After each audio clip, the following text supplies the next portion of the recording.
하나님 말씀은 요한복음 4장에서 9장까지 말씀을 오늘 통독합니다.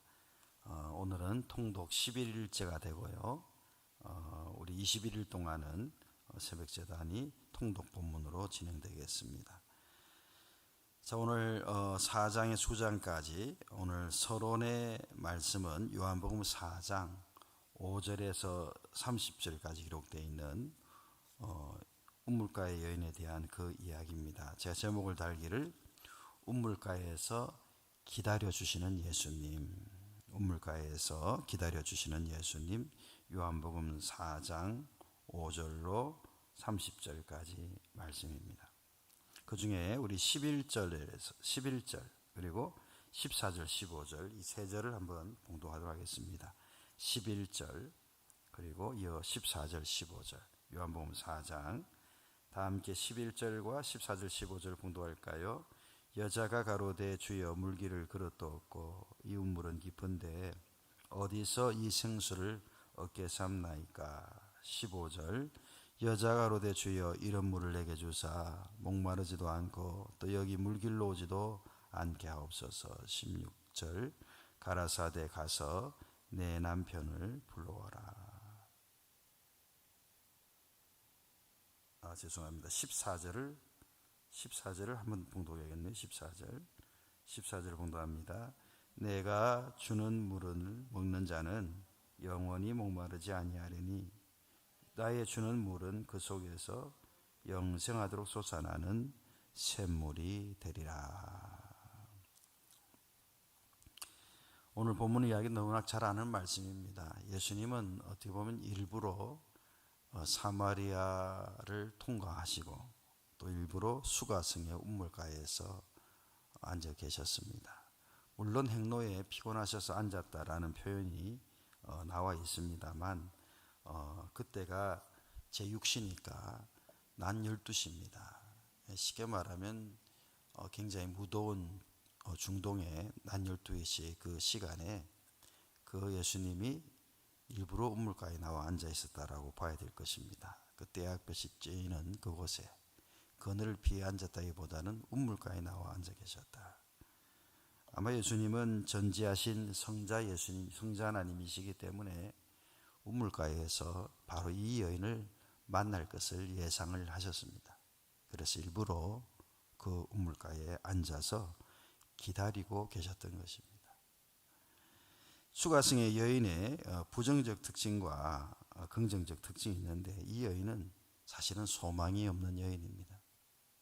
조금 전에 우리가 읽었던 16절의 말씀같이 내 남편을 불러오라 그랬을 때 예수님과 대화 속에 드러난 것처럼 남편 5이 있었으나 지금 있는 자도 내 남편이 아니다.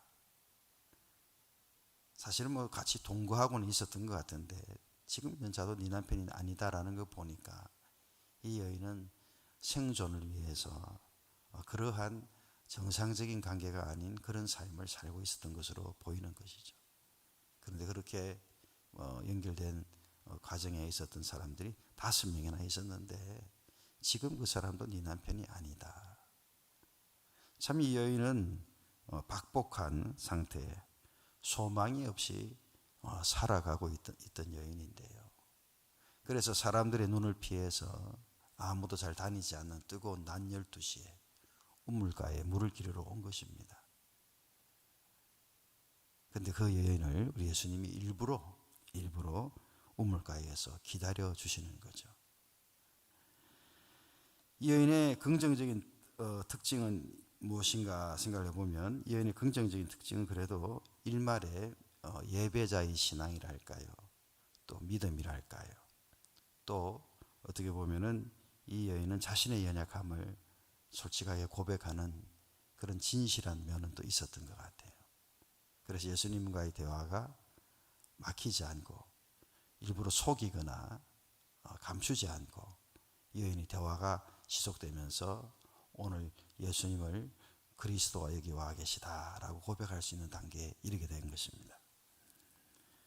부정적으로 볼 때는 그 사회에서 생존이 참 힘겨운 여인이요, 또 생존을 위해서 정상적이지 않은 상태를 살아가는 여인이에요. 사람들의 눈을 피해서 살아가는 여인이지만 예수님을 만났을 때 여인이 가지고 있는 긍정적인 면이 그대로 다 나왔던 거죠. 그래서 그 대화 가운데 자신의 연약함, 자신의 부족함, 그래서 네 남편, 지금 있는 남편은 네 남편이 아니다 이렇게 이야기했을 때 예수님에게 오늘 그 19절 말씀에 주여 내가 보니 선지자로소이다 하면서 여인이 겸손히 예수님과 대화를 했다는 것입니다. 그 과정에서 여인이 바로 예수님이 그리스도인 것을 깨닫게 된 거예요. 그래서 오늘 29절 말씀에 동네로 뛰어들어가서 Come and see, 와보라. 이는 그리스도가 아니냐. 내가 그리스도를 만났다. 구세주를 만났다. 저는요, 이 여인이 베드로보다 어떻게 보면 가장 먼저 베드로가 가장 먼저 주는 그리스도 살아계신 하나님 아들이다 말했는데요. 훨씬 그 이전에 예수님의 초창기 사역 때 그리스도가 여기 계시다. 바로 구세주 그리스도를 알아본 여인이었다는 거예요. 그죠? 놀라운 고백입니다. 사실은 이거 놀라운 고백입니다. 베드로보다 훨씬 앞서 그리스도가 여기 계시다. 이렇게 고백을 한 것입니다. 자, 그래서요, 예수님은 이렇게 연약한 인생, 이렇게 부족한 인생, 이렇게 숨어 살아야만 하는 그런 인생조차도 예수님께서는 우물가에서 만나려고 기다려주시고 계시다 하는 거예요. 하물며 십자가에서 나를 위해 보혈을 흘리신 그 예수님, 그래서 구원받은 하나님의 자녀, 그 자녀와는 항상 함께하지 않으시겠습니까? 그죠? 항상 함께하십니다.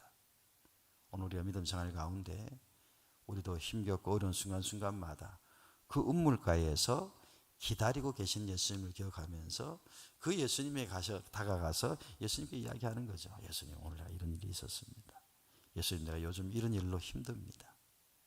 그 예수님과 여인처럼 우물가에서 그렇게 대화를 주고받다가 영원히 목마르지 않을 그 생수를 다른 곳에 찾는 것이 아니라 예수님으로부터 그 생수를 공급받는, 그리고 그 기쁨 속에 여기 그리스도가 계십니다. Come and see.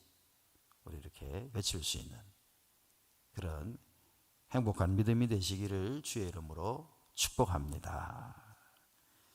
자, 오늘 이제 본문 4장에서 9장까지 내용을 잠시 개요를 설명해 드리면, 우리 4장에는 금방 읽었던 것처럼 수가성 우물가 여인 이야기와 신령과 진정으로 예배자를 찾는다는 말씀과 와 보라 그리스도가 아니냐라고 복음을 전거했던 여인의 이야기가 나옵니다.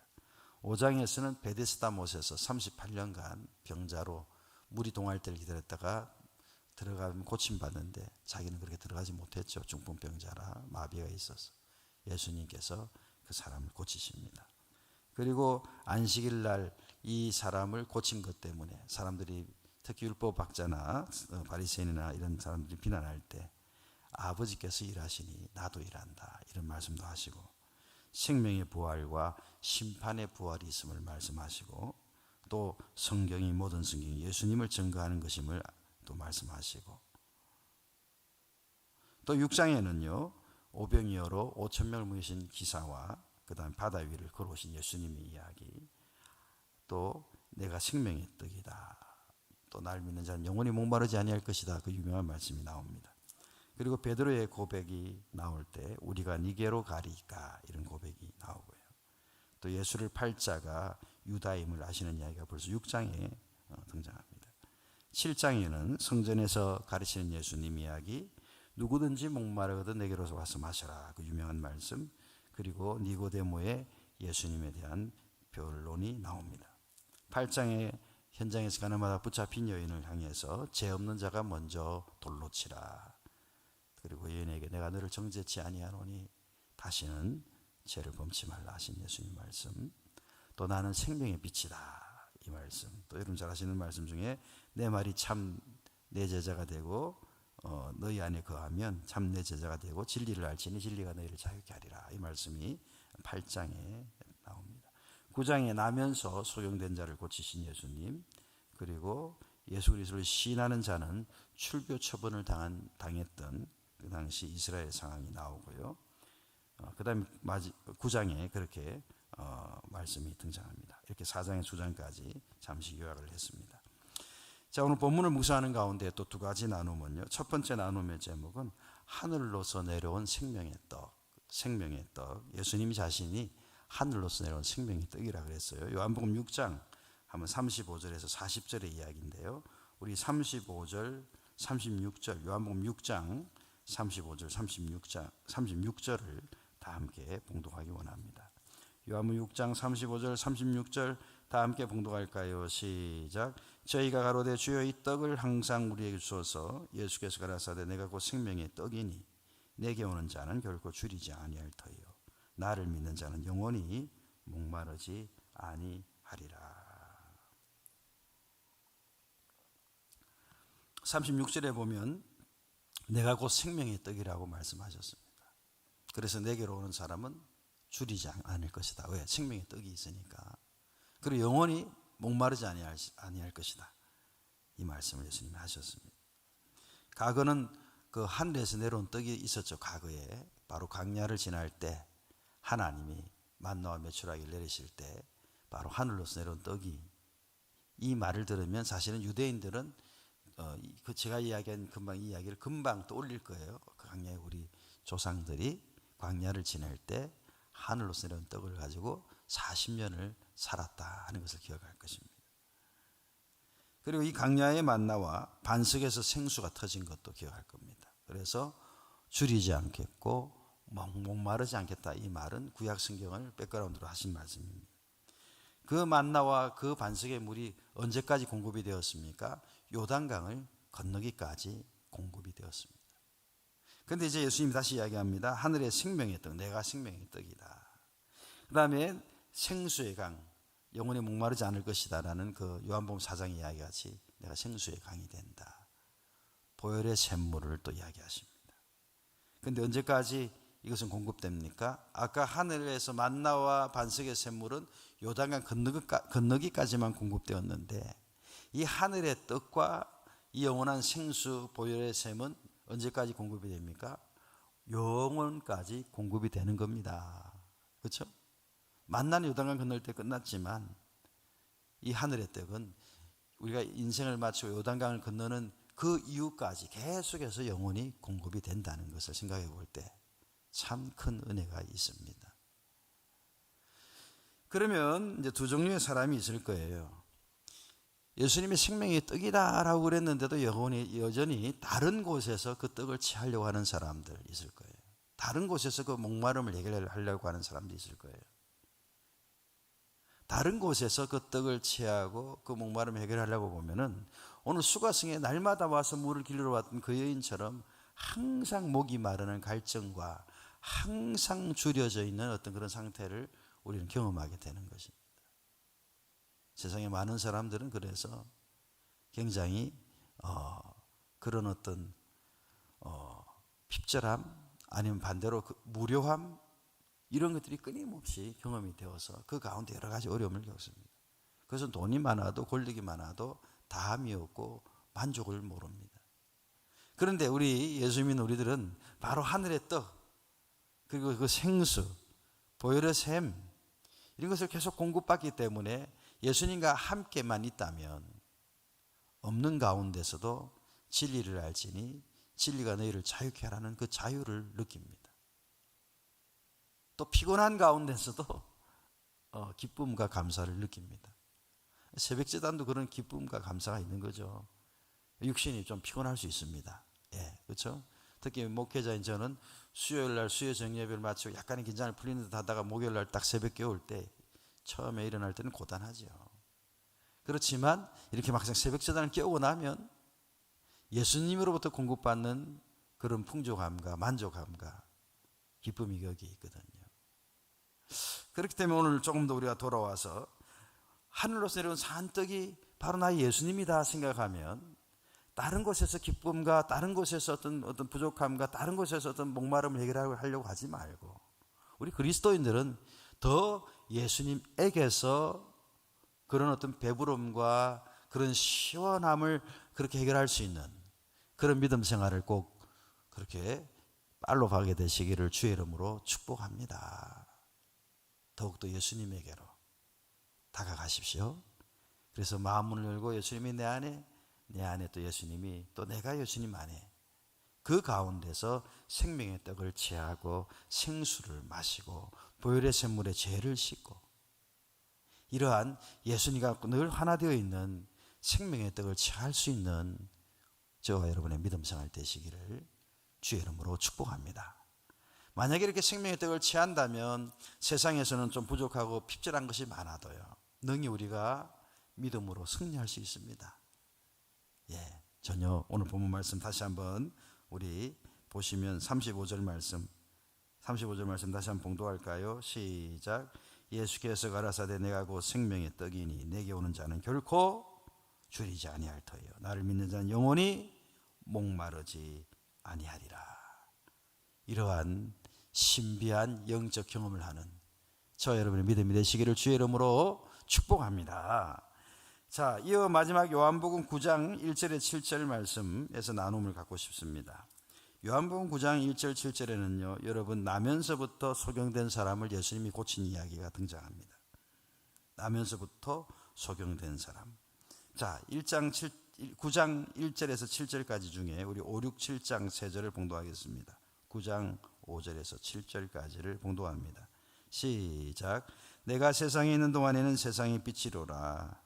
이 말씀을 하시고 땅에 침을 뱉어 진흙을 이겨 그의 눈에 바르시고 이르시되 실로암 못에 가서 씻으라 하시니, 실로암은 번역하면 보냄을 받았다라는 뜻이라. 이에 가서 씻고 밝은 눈으로 왔더라. 예수님은 이 실로암에서 이 소경의 순종을 보시는 것 같아요. 그래서 제가 제목을 실로암과 순종이라고 잡아봤습니다. 나면서부터 소경된 사람이 눈을 뜰 수 있었던 그 100% 확실한 비결은 뭐였냐? 순종이었습니다. 순종. 예수님의 말씀을 그대로 따르는 겁니다. 예수님이 이 사람을 고치실 때 오늘 그 두 가지 문제가 오늘 본문에서 확인됩니다. 6절을 보면은 땅에 침을 뱉어서 진흙을 이겨서 눈에 발랐다. 여러분이 그렇게 되면은 그것이 유쾌하겠습니까? 예? 예수님이 무슨 능력이 없으신 분도 아니고 그냥 손만 딱 대시면은, 아니면 손 안 대셔도 좋아요, 그죠? 그 떨어진 거리에서 그냥 눈이 떠지게 될지어다 하면 이렇게 눈을 뜨게 하실 수 있는 분이 맞잖아요. 그런데 말이죠, 침을 탁 땅에 뱉더니 그것을 가지고 비벼가지고 눈에 척 바르시는 거예요. 자, 첫 번째 이 소경이 눈을 뜨는 일에 있어서 문제는 뭐냐? 감정이 상하는 거죠. 야, 나를 이렇게 무시하나? 이렇게 나한테 하는가? 함부로 막 하는가? 내가 알기로는 그냥 말씀만 해도 그냥 고치시던데, 아니 그냥 침을 뱉어가지고 그 흙을 내 눈에 막 이렇게 막 짓바르는가? 불쾌할 수 있죠. 근데 지금 이 소경이 바로 이런 감정 상함, 기분 나쁜 것에도 불구하고 어떻게 한다고? 불구하고 순종하는 거예요. 오늘 우리 믿음 생활에 저도 그렇고 여러분도 그렇고 그렇잖아요. 아무리 하나님 말씀이지만, 아무리 믿음 생활이지만, 나 감정을 나쁘게 하면은 순종하기 싫어하는 그런 조금 그런 마음이 우리 있잖아요.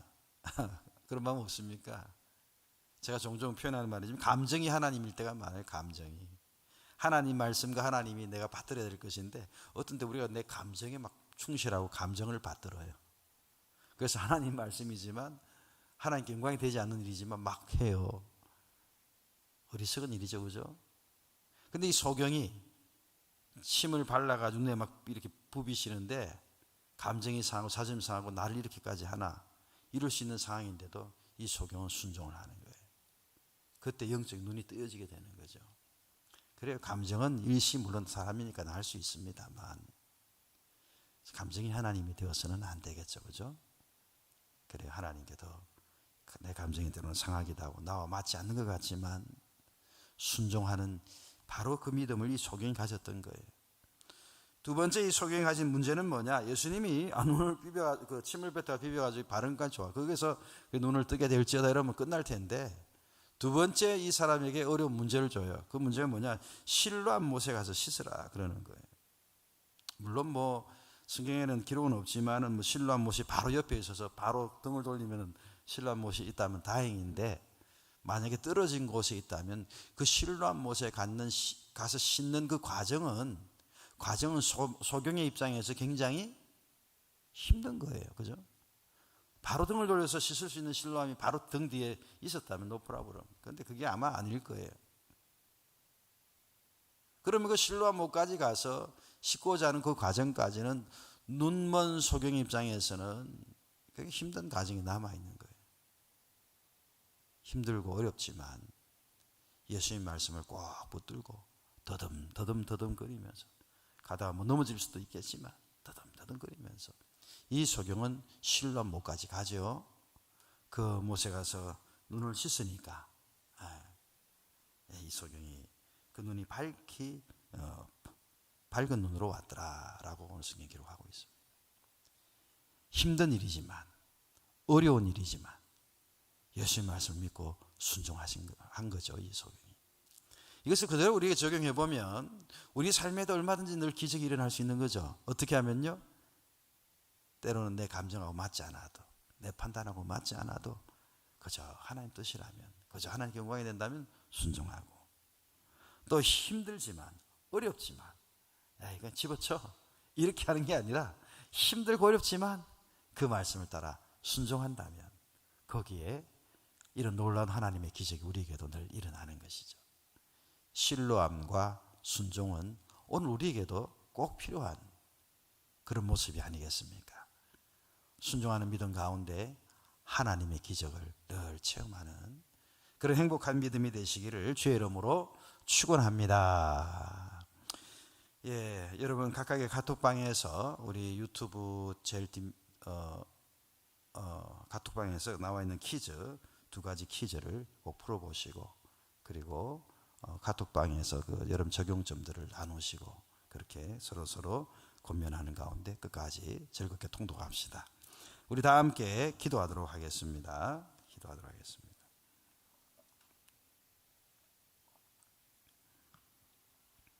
살아계신 하나님 감사합니다. 오늘도 우리가 주의 말씀을 묵상하며 또 우리 속에 부족한 것, 또 우리 속에 강화되어야 될 것들을 돌아보며 아버지 또한 결단하는 마음 주시기 원합니다.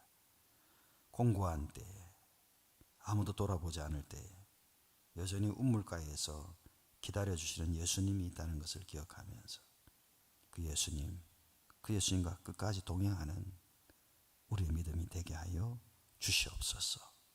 감사와 영광을 아버지께 돌려드리며 예수님의 이름으로 간절히 기도 올리옵나이다.